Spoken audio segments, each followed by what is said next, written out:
हाँ तो दिखाइए पंडित जी, कैसी लड़कियों की तस्वीर लाए हैं आप मेरे प्रणव के लिए। इस बार तो ऐसा रिश्ता लेके आया हूं नयनतारा जी कि आप ना नहीं कह पाएंगी। ये देखिए। पंडित जी एक काली लड़की की तस्वीर दिखाते हैं जिसकी नयनतारा बेइज्जती करने लगती है। आय हाय पंडित जी, ये कैसी लड़की दिखा रहे हैं? आपने तो मेरे दांत खट्टे कर दिए। मतलब इतनी काली। खुद ही सोचिए, मेरा प्रणव खोए की बर्फी है और ये काला गुलाब जामुन। हाँ, जरा भी जोड़ी नहीं लगेगी। देखिए बहन जी, अब आपको भर भर कर दहेज भी चाहिए और बहू भी काली नहीं। तो दोनों बातें थोड़े ना होंगी। बाकी देख लीजिए, लड़की माँ बाप की इकलौती है। बिन मांगे इतना दहेज देंगे कि आप शायद रख नहीं पाएंगी। समझदारी इसी में है बहन जी कि आप काले रंग के चलते ये मालदार पार्टी छोड़िए मत। नयनतारा दहेज के लालच में हाँ बोल देती है। वो लालची किस्म की थी जो अपने बेटे के लिए पैसे वाला घर देख रही थी। अगले दिन लड़की देखने जाने के लिए तीनों तैयार हो गए। तभी प्रणव के घर पर एक गोरी लड़की का वीडियो कॉल आया। हाय शुगर लिप्स, आज तुम तो अपनी चार्वी को मॉर्निंग वाइब देना ही भूल गई। और तुमने ये कुर्ता पजामा क्यों पहना है? वो माँ के साथ कहीं जाना है। कहीं तुम्हारी माताश्री ने शादी वादी तो फिक्स नहीं कर दी? इतने में नयनतारा अंदर कमरे से आ जाती है जिसे प्रणव कॉल काट देता है। चार्वी, माँ आ रही है, मैं करता हूँ बाद में। काट दिया मेरा कॉल। काट दिया तो काट दिया, हो केयर्स। मर जावा गुड़ खा के। कितना स्नाट और भेरी भरी ब्यूटीफुल लग रहा है मेरा प्रणव। माँ, इट्स नॉट नहीं, स्मार्ट होता है। हाँ, मैं भी तो वही बोल रही थी। अरे अब जल्दी से चलो भाग्यवान। हाँ, चलिए बाजार से छोटी मोटी फल की टोकरी, आधे किलो की मिठाई का डिब्बा और 200 के सूट थमा देंगे और कर लेंगे रिश्ता पक्का। ठीक है ना जी? ये कंजूस औरत कभी नहीं बदलेगी। सब लड़की के घर आते हैं जहाँ पार्लर वाली मुंह टेढ़ा बनाकर मेकअप कर रही थी। उफ, मैंने आज तक इतना काला और डल फेस नहीं देखा। इन पर तो मेकअप भी नहीं टिक रहा। ऐसा करो, भर भर कर पाउडर लगा दो, पर अच्छा मेकअप करना ताकि लड़के वाले को पसंद आ जाए। भगवान जब एक लड़की को काला बना देता है तो उसे बहुत ही कठिनाइयों से गुजरना पड़ता है। इस दुनिया जमाने में भी कड़वे ताने सुनने पड़ते हैं। बहन जी, भाई साहब, ये मेरी किरण है, मेरे दिल का टुकड़ा, मेरा सब कुछ इसी का है। ये सुनकर किरण की होने वाली सास की आंखें लालची लोमड़ी जैसी चमक जाती हैं। घर तो अच्छा खासा बना रखा है, ऊपर से ये काला खट्टा। इकलौती बेटी है, मुंह खोलकर दहेज क्या मांगना। इज्जतदार लोग लगते हैं खुद ही देंगे। बहन जी, क्या विचार किया आपने? हमारी बिटिया आपको पसंद तो है? अब बहन जी, हमें लड़की पसंद है, बस शादी की तैयारी कीजिए। दोनों परिवार में शादी की साज सजावट और रस्में शुरू हो जाती हैं। किरण दिल में हजारों सपने लेके विदा होकर ससुराल आती है, जहां आरती की थाली लिए नयनतारा खुद में खुशी मनाते हुए मुस्कुरा रही थी। अपनी काली बहू के दहेज लेकर आने के कितने सपने देखे थे मैंने, आज सब पूरे होंगे। एसी, कूलर, फ्रिज, ट्रक भर के सामान आएगा मेरे घर में। फिर इस पुराने से डिब्बे फ्रिज को मैं फेंक दूंगी, चलता भी नहीं, और मस्त एसी लगाकर अपने कमरे में मजे से सोऊंगी। मेरे मन में तो लड्डू फूट रहे हैं। इतने में दूल्हा दुल्हन की गाड़ी आ जाती है और नयनतारा आरती उतारती है। आजा आजा मेरी सांवली सलोनी बहू, अंदर आ। वैसे बहू, तेरे दहेज के सामान का ट्रक भी साथ आया होगा ना? दिख नहीं रहा। माँ, इसके कंगले बाप ने कोई दहेज नहीं दिया। लेकिन आप लोगों ने तो दहेज नहीं मांगा था। क्योंकि मुझे लगा था कि बिन मांगे ही बहुत कुछ मिल जाएगा। हे भगवान, ये शादी करके तो मैं फंसी गई। सास सर पटक लेती है और पंडित को भी कोसने लग जाती है। अरे बेड़ा गर्क हो तेरा पंडित, उस दिन तो बड़ी लंबी लंबी फेंक रहा था कि इतना दहेज देंगे। ये 4 स्टील के बर्तन और एक पेटी कपड़े के साथ हमारे गले डाल दिया इस काली कलूटन को।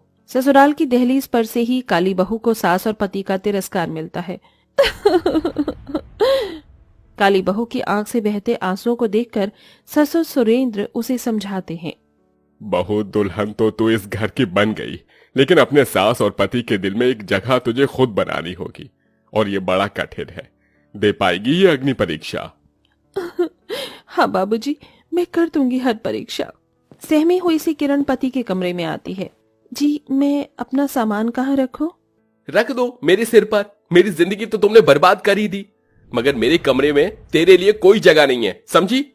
अजी, मैं आपकी पत्नी हूँ। अग्नि के 7 फेरे लेकर आपने मुझे ये दर्जा दिया है। मेरा तो अपमान कर ही रहे हैं, कम से कम इस रिश्ते का तो मान रख लीजिए। इतने में सास कमरे में आ जाती है और इस बेचारी के बाल नोच कर सताती हुई बोली, क्यों रे कोयला खदान, क्यों मेरे बेटे का दिमाग खा रही है? आ, तेरी जगह मैं तुझे दिखाती हूँ। नयनतारा काली बहू को रसोई में पटक देती है। रात भर बेचारी काली बहू गर्मी में बेचैन होती रही। ऐसा कोई भी दिन किरण का नहीं बीतता जब उसे दहेज के लिए ताने नहीं मिलते। ओहो, इस गर्मी ने तो दुखी कर दिया है। अरे ओ काली कलूटन, शरबत मांगा था तुझसे, ला जल्दी। लाई माँ जी, ये लीजिए। एक घूंट पीते ही वो गर्मी दिखाने लग जाती है। हाय हाय, ये शरबत भी कितना गर्म है। सोचा था मेरी काली बहू दहेज में फ्रिज कूलर तो लाएगी, मगर मेरे तो कर्म फूट गए।